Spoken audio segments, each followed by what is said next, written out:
Come on, gentlemen, talking about your nuts today. Non-negotiable, unalterable terms. And we're going to cover generosity. I know you're excited about this one. And most of the time when people talk about generosity, they think it has everything to do with money. Actually, there is a step above that. I think the easiest way for us to be generous is in our money. So just real quick, kind of a side note, I want you to understand that if you are in the kingdom, if you are a born-again Christ follower, and you're tithing, I need you to understand this. You're not being generous yet.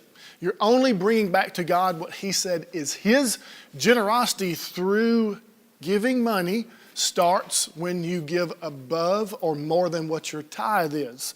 So I just want to clarify that for you because I don't want to make the word generosity about money because the virtues that I attach to generosity are these: grace and mercy, which could potentially be the two hardest things to give in our life, but it is the two things that we want most in our life. So let me give you some definitions for those two virtues.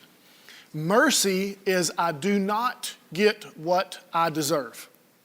So I want you to follow me. Mercy. If I show you mercy, then I don't repay evil for evil. I'm not trying to get back at you. I'm not trying to find revenge. Mercy is I do not give you what I think you deserve.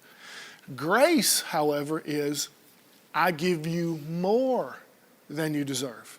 So you've done something that's offended me. You've done something wrong. You've not acted in a way that fulfills my expectations.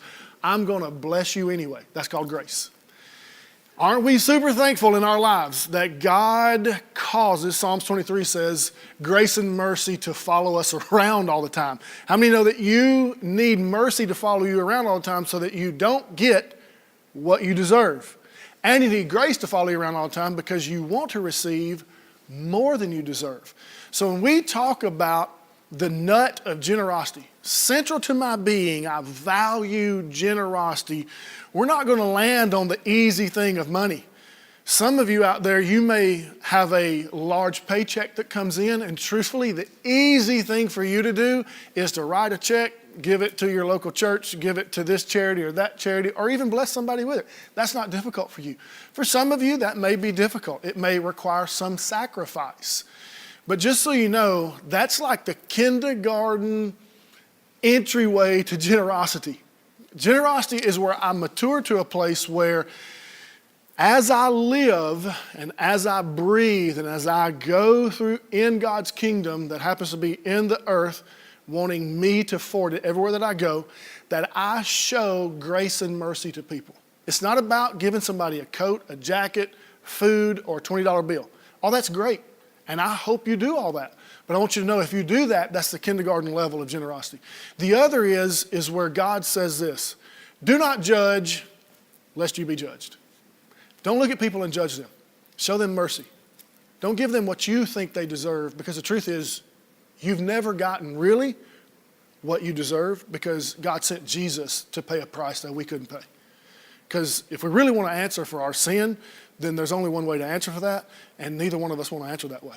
So I'm super thankful for mercy. So why wouldn't I give mercy when I have the opportunity? And I like grace. I do. I like getting more than I deserve because the truth is I mess up all the time and I never do all the right things all the right time with a ton of consistency. While I understand I'm striving for excellence, that's one of my core values, and consistency is part of that, let's just be honest. Between you and me, we're just not that consistent. So what we need in our lives every day, in our marriages, in our raising kid life, in our job life, in our own personal life, we need grace. We need God to give me more than I deserve. So if God's going to do that for me, why wouldn't I do that for you? Why wouldn't I do that for people that I see that are created in the likeness of God himself? Because if I do it to the least of these, whatever that means for you, then I've done it to Jesus. That's what generosity is. Generosity is going out of my way to not get revenge on you because you did me wrong.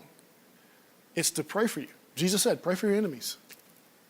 By doing so, you heap burning coals on their head, whatever that means. That shouldn't be your motivation, but it's a cool scripture to know. So like show mercy. Pray for them. And when given the opportunity to bless them, bless them. Why? because you'll win more people over by showing them the love of God than you ever will trying to lower your iron fist, which God never intended for his men of God to do. He intended for us to walk in a generous lifestyle. Listen, give money. You better be tithing. That's not generous. Give people jackets. Buy people food. Oh, that's great. But if you want to graduate to a whole new level of maturity, understand that if I value generosity, it means that I give both grace and mercy everywhere that I go. Challenge yourself. Look deep inside. Do I live a life this way? And do me a favor. Go and grow your nuts, gentlemen.